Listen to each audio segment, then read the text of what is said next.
ವೈಷ್ಣವ್ ಯಾವಾಗಲೂ ನನ್ನ ಜೊತೆನೇ ಇರಬೇಕು, ಅವನಿಗೆ ನಾನೇ ಆದ್ಯತೆ ಆಗಿರಬೇಕು ಅಂತ ಕಾವೇರಿ ಅಂದ್ಕೊಳ್ತಾಳೆ.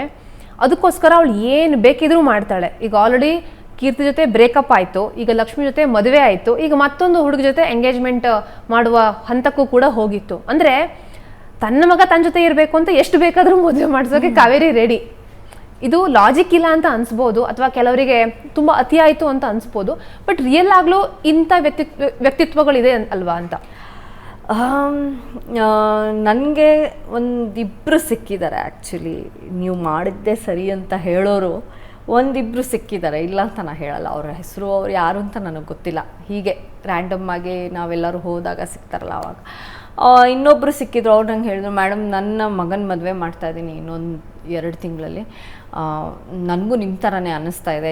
ನನ್ನ ಮಗ ನನ್ನ ಕೈ ಬಿಟ್ಟು ಹೋಗ್ಬಿಡ್ತಾನೆ ಮದುವೆ ಆದಮೇಲಿಂದ, ನಾನು ಏನು ಮಾಡಬೇಕು ಅಂತ ಗೊತ್ತಾಗ್ತಿಲ್ಲ, ನಾನು ನಿಮ್ಮ ಹಾಗೆ ಆಗ್ಬಿಡ್ತೀನೇನೋ ಅಂತ. ಆವಾಗ ನಾನು ಹೇಳಿದೆ, ಕಾವೇರಿ ಪಾತ್ರ ಬೇರೆ, ಅದೊಂದು ಕಾಲ್ಪನಿಕ ಪಾತ್ರ, ನೀವು ಅದನ್ನು ತಲೆಯಲ್ಲಿ ಇಟ್ಕೊಂಡು ಆ ಥರನೇ ಮಾಡಬೇಕು ಅಂತ ದಯವಿಟ್ಟು ಯೋಚನೆ ಮಾಡಬೇಡಿ, ಅವರಿಬ್ಬರೂ ಚೆನ್ನಾಗಿರಕ್ಕೆ ಬಿಡಿ ಅಂತ ಹೇಳಿದೆ ನಾನು ಆ್ಯಕ್ಚುಲಿ ಹೇಳಬೇಕು ಅಂದರೆ. ಸೊ ನನ್ನ ಫ್ರೆಂಡೇ ನನಗೆ ಹೇಳಿದ್ದಾರೆ, ಅವರ ಒಂದು ರಿಲೇಟಿವಲ್ಲಿ ಇದೇ ಥರ ಒಂದು ತಾಯಿ ಇದ್ದಾರೆ.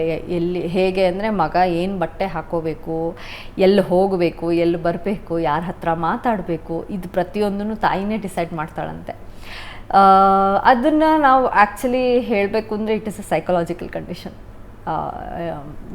ಹಾಗೆ ಕಾವೇರಿ ಇದ್ದಿದ್ದು ಸಿಚುವೇಶನು ಅದೇ. So it's a psychological condition. ಯಾಕಂದರೆ ಅವಳ ಅತ್ತೆ ಕೃಷ್ಣಕಾಂತ್ ಅವರ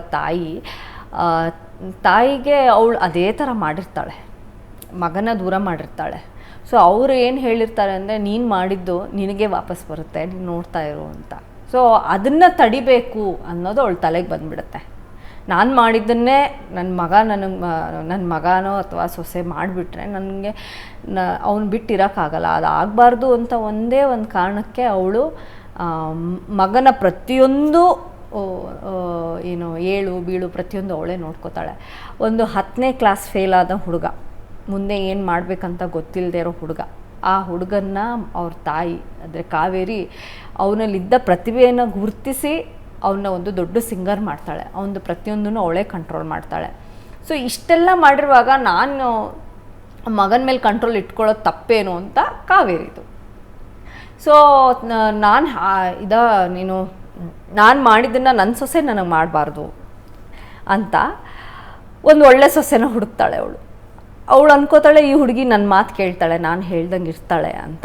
ಭಾಗ್ಯನ ನೋಡಿರ್ತಾಳೆ, ಭಾಗ್ಯನ ತಂಗಿನೇ ಅವಳು. ಸೊ ಭಾಗ್ಯನ ತಂಗಿ ಭಾಗ್ಯ ಹಾಗೆ ಇರಬಹುದು. ಭಾಗ್ಯ ಇವಾಗ ಚೇಂಜ್ ಆಗಿದ್ದಾಳೆ, but ಶುರುವಾದಾಗ Bhagya was very innocent, ಏನೂ ಗೊತ್ತಿಲ್ಲದಿರೋ ಒಂದು ಹೆಣ್ಮಗಳು. ಸೊ ಅವಳ ಥರನೇ ಇವಳು ಇರಬಹುದು. ಅದೇ ಥರ ಸನ್ನಿವೇಶ ಕೂಡ ಆಗುತ್ತೆ. ಗೃಹ ಪ್ರವೇಶದಲ್ಲಿ ನೋಡ್ತೀನಿ, ಅವ್ರ ದೊಡ್ಡಮ್ಮ ಏನೇ ಅಂದ್ರೂ ಆ ಹುಡುಗಿ ಅದಕ್ಕೆ ವಾಪಸ್ ಮಾತಾಡಲ್ಲ, ತುಂಬ ಕಾಮಾಗಿ ಅದನ್ನು ಡೀಲ್ ಮಾಡ್ತಾಳೆ. ಈ ಥರದ್ದೆಲ್ಲ ನೋಡಿ ನಮ್ಮ ಅಕ್ಕನೂ ಹೇಳಿರ್ತಾಳೆ ಒಳ್ಳೆ ಹುಡುಗಿ ಅಂತ, ಕುಸುಮ. ಸೊ ನಾನು ಅನ್ಕೋತೀನಿ ಈ ಹುಡುಗಿನೂ ಹಾಗೆ ಇರಬಹುದು ಅಂತ. ಬಟ್ ಮದುವೆ ಮಾಡ್ಕೊಂಡು ಬಂದಮೇಲೆ ಅವಳು ಅಂದ್ಕೊಂಡಿರಲ್ಲ, ಅವಳು ಒಂದು ಮಗನ ಸಣ್ಣ ವಿಷಯಕ್ಕೂ ಕೈ ಹಾಕ್ತಾಳೆ ಅಂತ.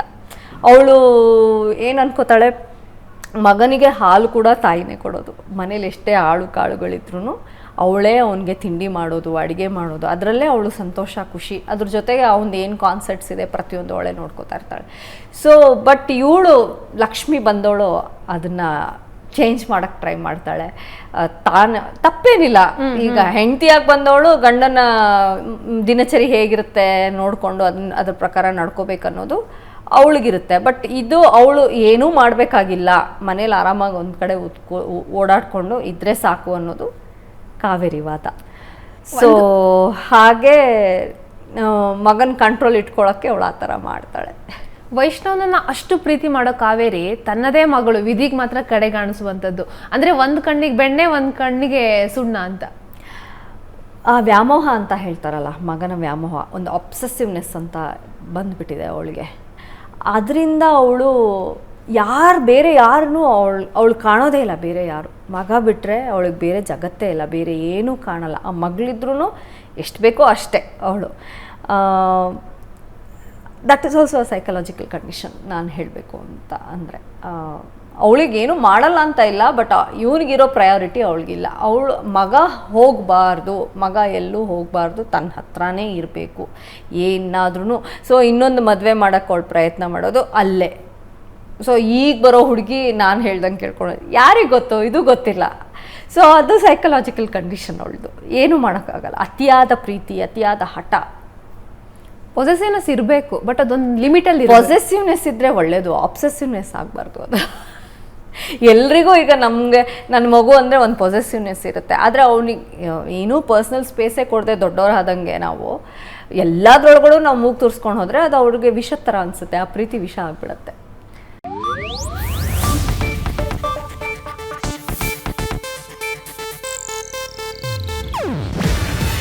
ಇದು ಏಷ್ಯಾನೆಟ್ ನ್ಯೂಸ್ ನೆಟ್ವರ್ಕ್ ಪ್ರಸ್ತುತಿ. ನೀವು ನೋಡ್ತಿದ್ದೀರಾ ಏಷ್ಯಾನೆಟ್ ಸುವರ್ಣ ನ್ಯೂಸ್.